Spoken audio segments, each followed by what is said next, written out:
yeah, it's unfortunate for the team, but you know, their team's still ready for us. I mean, they're back up winning against Oklahoma a couple weeks back, and they almost pretty much won that game. We were just talking about it, and you know, it's just one little pass. DB came up on his coverage. All he had to do was really dump it over, and they win the game. And so they'll be ready for us, and you know, we're still preparing like every day. You know, getting ready every day and all that stuff. So we're not taking it lightly. You know, I think they're a very talented team, and you know that program has won because they persevered through some injuries, but they have a lot of talent.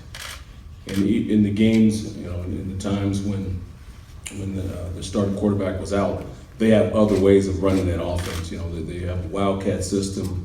The quarterback that played against Oklahoma did a nice job of orchestrating that.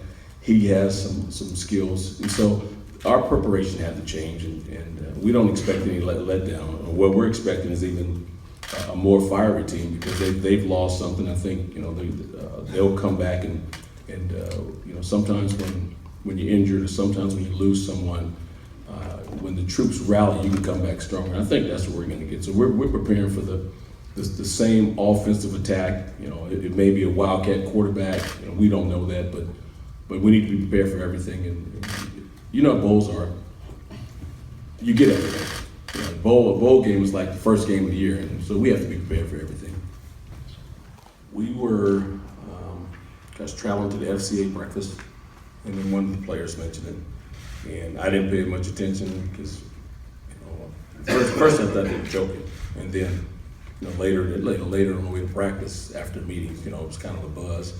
My reaction is the same. I mean, we've got to be TCU, and one of the things that, you know, everyone has to understand, they have a ton of really good players. I mean, right now, if you look at TCU, they're second in their conference, behind Oklahoma, I believe, or tied with Oklahoma State right in there. But they're this year, excuse me, am I saying that correctly? Tied for second. Tied for second, but they're the best. They were the best team in the state of Texas. There's a lot of great football players in Texas.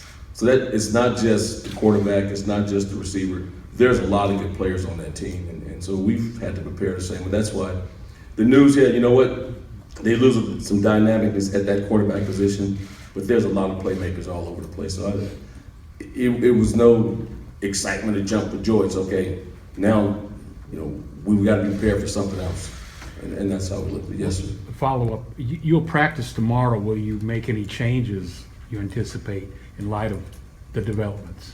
You know, our game plan, you know, our game plan has to be able to handle a lot of different situations. So we will not all of a sudden change anything. No, we're going to do the same things we've been doing, and you know, once we get in the game, we'll have to adjust to whatever they're doing.